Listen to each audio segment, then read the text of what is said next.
என்ன நல்லா படிக்கிற பையன், படிக்கட்டுமேன்னு நினைச்சோம், நடக்கல.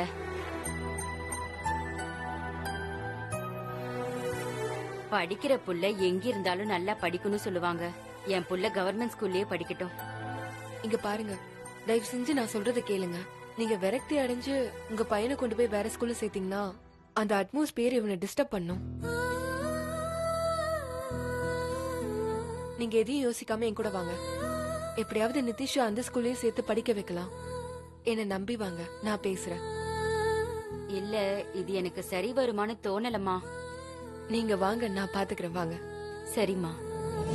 எங்க கடையை பாத்துக்கோங்க. சரிம்மா, போய்ட்டு வாமா. வாங்க. வாடா.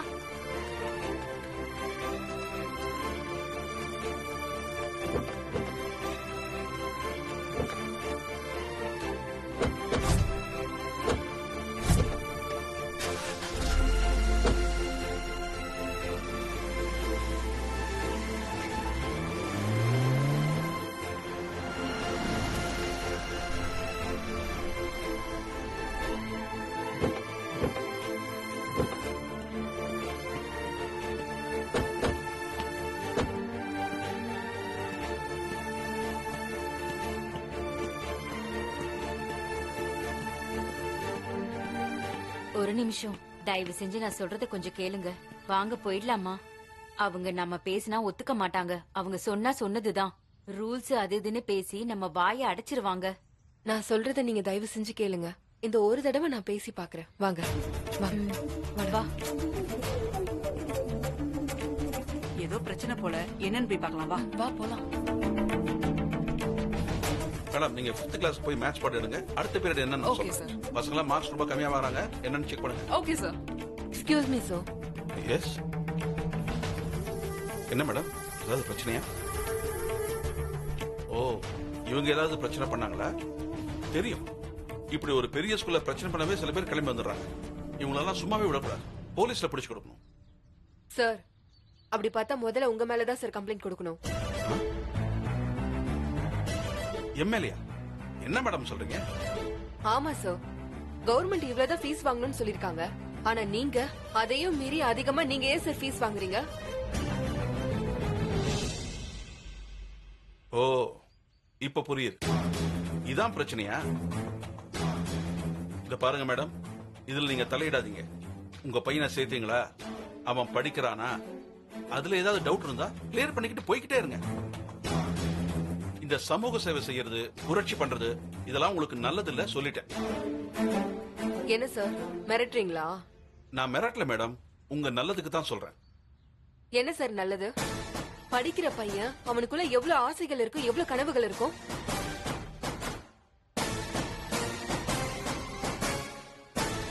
அவனை பெத்தவங்க தான் தான் படிக்க முடியல, நான் பையனையாவது படிக்க வச்சு நம்ம பட்ட கஷ்டத்தை நம்ம பையன் பற்ற கூடாதுன்றதுக்காக பெரிய ஸ்கூல்ல வந்து சேர்க்கிறாங்க.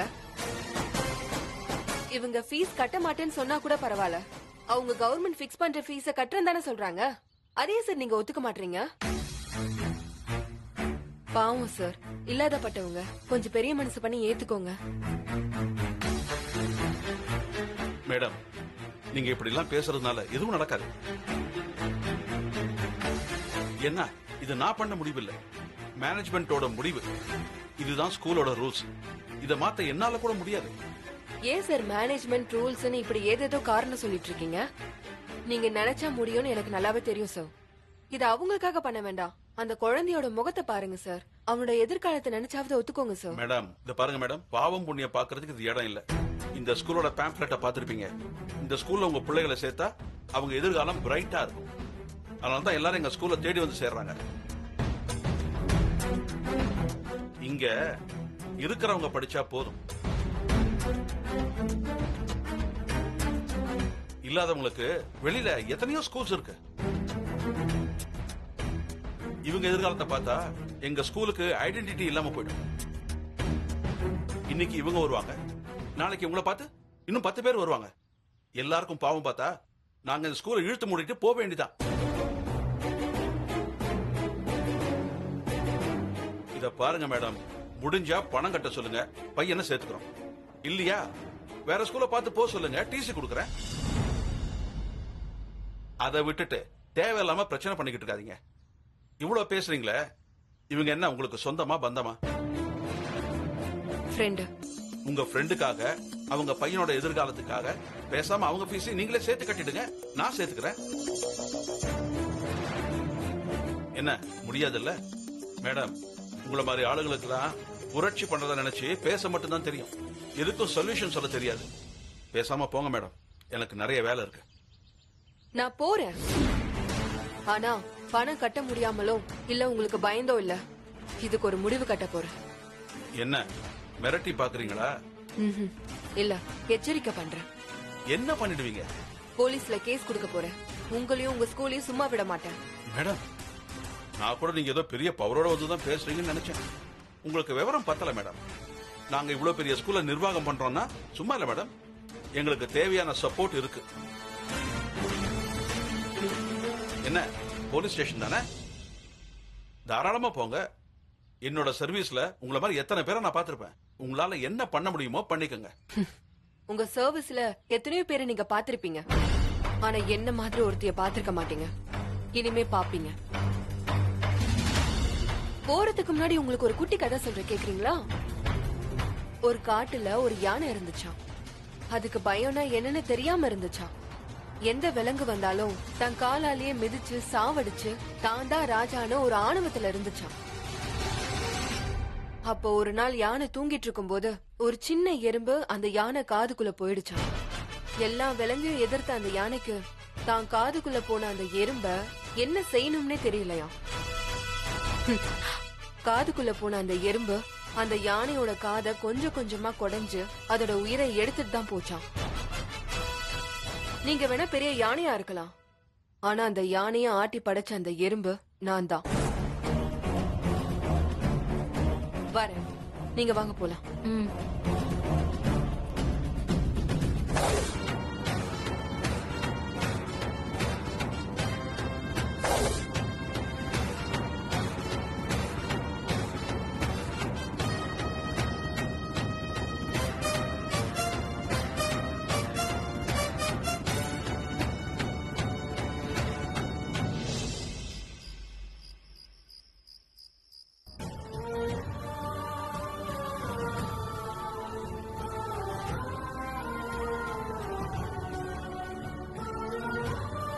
இங்க இருக்கிறவங்க படிச்சா போதும், இல்லாதவங்களுக்கு வெளியில எத்தனையோ ஸ்கூல்ஸ் இருக்கு. இவங்க எதிர்காலத்தை பார்த்தா எங்க ஸ்கூலுக்கு ஐடென்டிட்டி இல்லாம போயிடும்.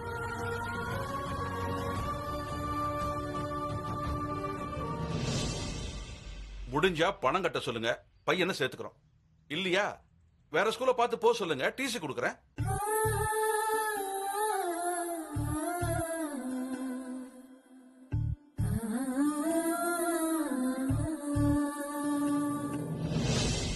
இந்த பாட்டை கேளு.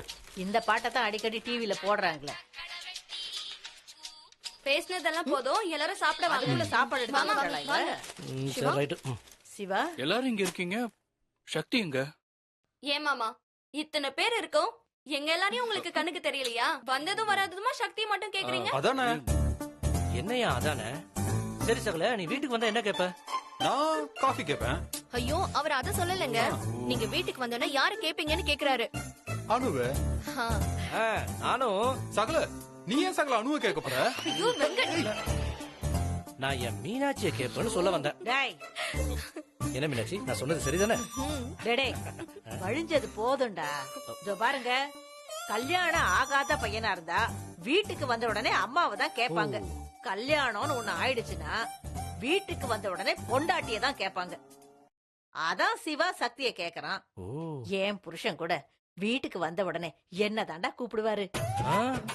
சரி பாட்டி, தாத்தா தான் இப்ப இல்லையே, இப்ப யார கூப்பிடுவாரு? அவரு எப்பவுமே என்ன தாண்டா கூப்பிடுவாரு. உனக்கு கொஞ்சம் கூட புருஷன் மேல பாசமே இல்ல பாட்டி.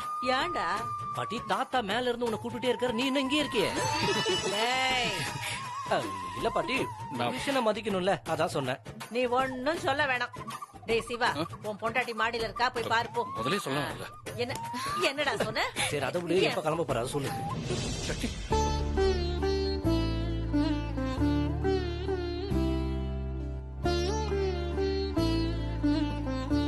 சக்தி,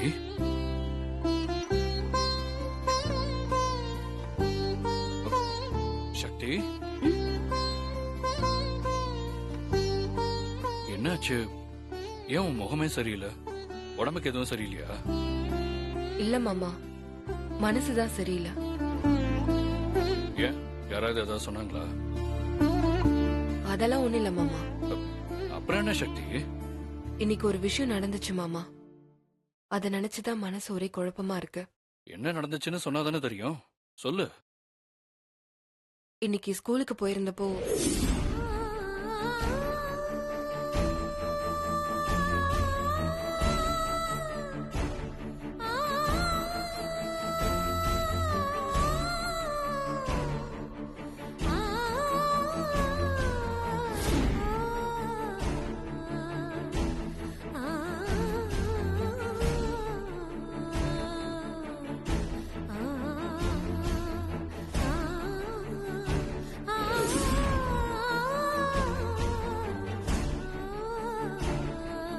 ஏன் மாமா எல்லாரும் இப்படி பணம் பண்ணணும்னு இருக்காங்க? நம்ம கிட்ட பணம் இருக்கு, நம்ம கட்டிட்டோம். ஆனா எத்தனையோ குழந்தையால பணம் கட்ட முடியலன்னு அவங்க படிப்பே போயிடுதே மாமா. அவங்க எதிர்காலம் என்னதான் மாமா ஆகும்? பாவம், எத்தனை ஏழை குழந்தைங்க பணம் இல்லாம படிக்க முடியாம ஏதோ ஹெல்பர் வேலைக்கு, கட்டிட வேலைக்கு, பெயிண்டர் வேலைக்கெல்லாம் போறாங்க தெரியுமா? பாவம் இல்லையா மாமா? அவங்க மனசுலயும் 1000 கனவுகள், 1000 ஆசைகள் இருக்கும்ல. அது எல்லாத்தையும் வளரத்துக்கு முன்னாடியே சிதைச்சிடுறாங்களே மாமா. பணம் இருக்கிறவங்களுக்கு தான் படிப்புனா, அப்ப பணம் இல்லாத குழந்தைங்க என்ன பண்ணுவாங்க? என்ன ஆகும்? பணம் இல்லாதவங்க அரசு பள்ளியில படிக்க வைக்கணும்னு சொல்லுவாங்க. அப்படியே படிச்சாலும் அவங்களுக்கு மதிப்பு கொடுக்கறது இல்லையே மாமா. எந்த ஸ்கூல்னு தரதரம் பாக்குறாங்க. படிச்ச ஸ்கூலுக்கும் காலேஜுக்கும் ஏத்த மாதிரி தான் வேலையை கொடுக்கறாங்க. நீ சொல்றதெல்லாம் சரிதான் சக்தி. ஆனா அதுக்கு நாம என்ன பண்ண முடியும்? இப்படி எல்லாரும் நினைக்கிறதுனால தான் மாமா எல்லாருமே அவங்களுக்குன்னு ஒரு விதிமுறையை வச்சுக்கிட்டு இப்படி எல்லாம் பண்ணிட்டு இருக்காங்க. இனி நமக்கு என்னன்னு இருக்காம நமக்கு வந்துதான் நினைச்சு இதுக்கு ஒரு முடிவு கட்டணும் மாமா. சரி, என்ன பண்ண முடியும் சக்தி? வேணா போலீஸ் ஸ்டேஷன்ல போய் ஒரு கம்ப்ளைண்ட் கொடுக்கலாம். இல்ல மாமா, இது சின்ன விஷயம் இல்ல, மிகப்பெரிய விஷயம். பெரிய பவரா தான் இருக்கணும். பெரிய மலையை அழிச்சாலும் புதர் உருவாகிற மாதிரிதான் சக்தி இது. சக்தி, நீ வேணா ஒண்ணு பண்ணு. ஸ்ட்ரெயிட்டா கலெக்டரை போய் பாரு. கண்டிப்பா அவங்க ஆக்ஷன் எடுப்பாங்கன்னு எனக்கு தோணுது.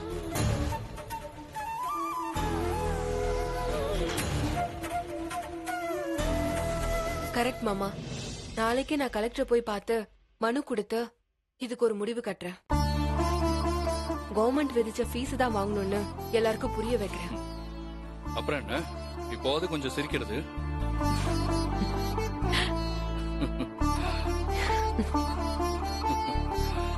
சக்தி, எல்லாருக்கும் உன்ன மாதிரி ஒரு பொண்டாட்டி அமைஞ்சிட்டா எல்லாமே நல்லா இருக்கும் சக்தி. ஏன் மாமா அப்படி சொல்றீங்க? இல்ல, நமக்கு என்னன்னு பேசாம இல்லாம எல்லா குழந்தைகளையும் நினைச்சு அவங்களுக்காக ஏதாவது செய்யணும்னு நினைக்கிற பாரு, இந்த மனசு யாருக்கு வரும்? உண்மையிலேயே நான் பாக்கியசாலி சக்தி. நீங்க மட்டும்தானா? நானும் தான். உங்களை மாதிரி புருஷன் அமையறதுக்கு உண்மையிலே நான் தான் கொடுத்து வச்சிருக்கணும். ஏன் அப்படி சொல்ற? நான் ஏதாவது செய்யணும்னு சொன்னாலும் எதுவும் செய்ய வேண்டாம், ஒழுங்கா வீட்டு வேலையை மட்டும் பாருன்னு சொல்லாம உன்னால முடியும்னு சொல்லி அதுக்கு வழியும் காட்டுறீங்களே. எத்தனை பேருக்கு மாமா இப்படி ஒரு புருஷன் அமையும்? உண்மையை சொல்லணும்னா நான் தான் பாக்கியசாலி. சக்தி, உனக்கு நான், எனக்கு நீ, நமக்கு நம்ம குடும்பம், நம்ம குழந்தைங்க போதும் சக்தி. நம்ம சமுதாயத்துக்காக நீ என்ன செஞ்சாலும் அதுக்கு நான் துணையா இருப்பேன் சக்தி. தேங்க்ஸ் மாமா.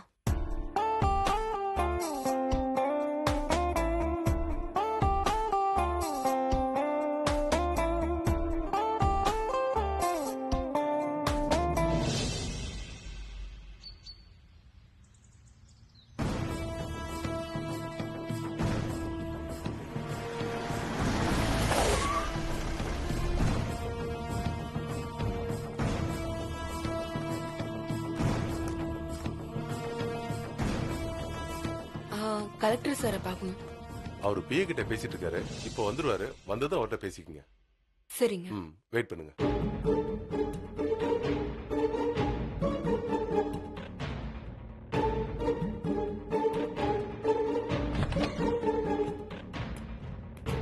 யார் பண்ணீங்களா? என்ன விஷயமா வந்திருக்கீங்க?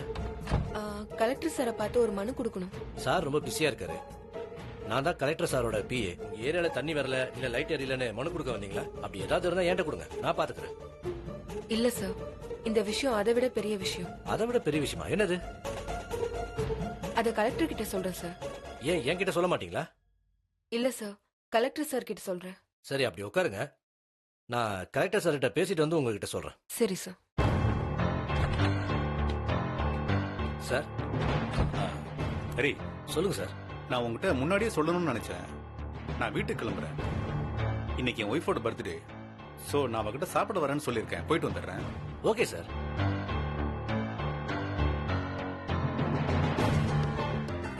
உங்க எல்லாருக்கும் கூட ஹோட்டல்ல பிரியாணி ஆர்டர் பண்ணிருக்கேன்.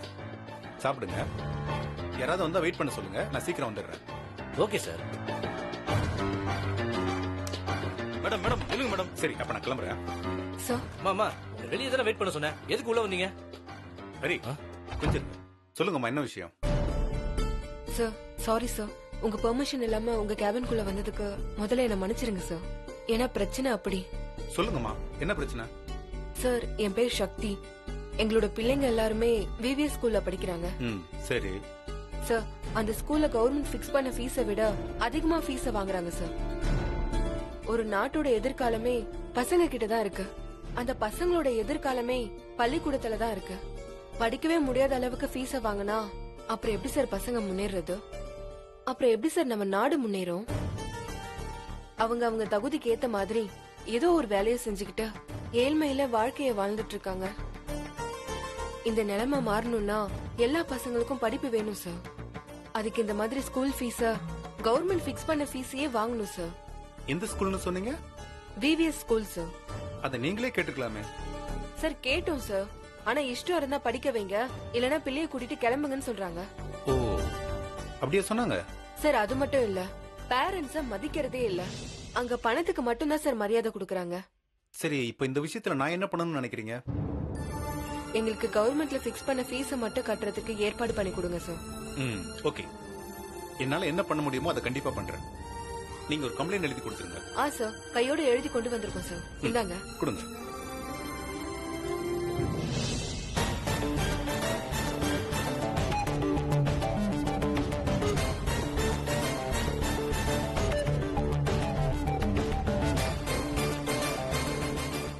ஓகே, நீங்க கிளம்புங்க. ஆக வேண்டியதை நான் பாத்துக்கிறேன். ரொம்ப நன்றி சார். நீங்க எங்க பிள்ளைங்களோட கல்வி பிரச்சனை தீர்த்து வைப்பீங்கன்னு எங்களுக்கு நம்பிக்கை இருக்கு. வரோம் சார். ஓகே, வாங்க வாங்க.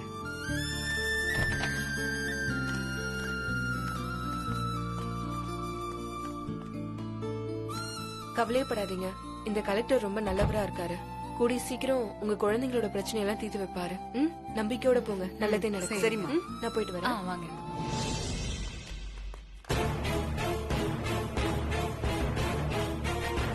என்ன சார், வீட்டுக்கு போலீங்களா? மேடமோட பர்த்டேன்னு சொன்னீங்க. அதை விட முக்கியமான வேலை இருக்கு. நீங்க போங்க, நான் கூப்பிடுறேன். Okay sir.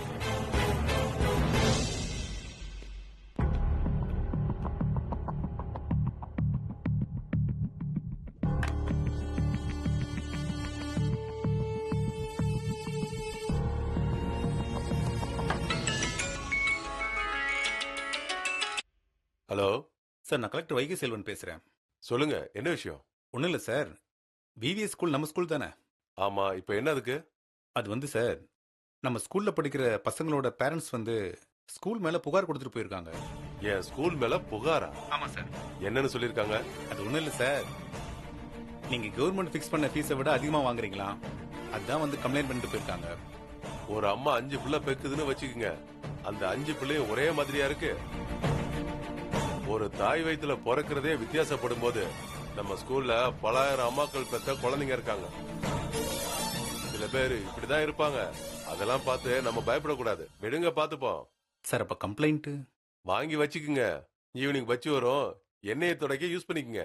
இதெல்லாம் ஒரு விஷயம்னு எனக்கு போன் பண்ணிக்கிட்டு வைங்க போன. Okay sir.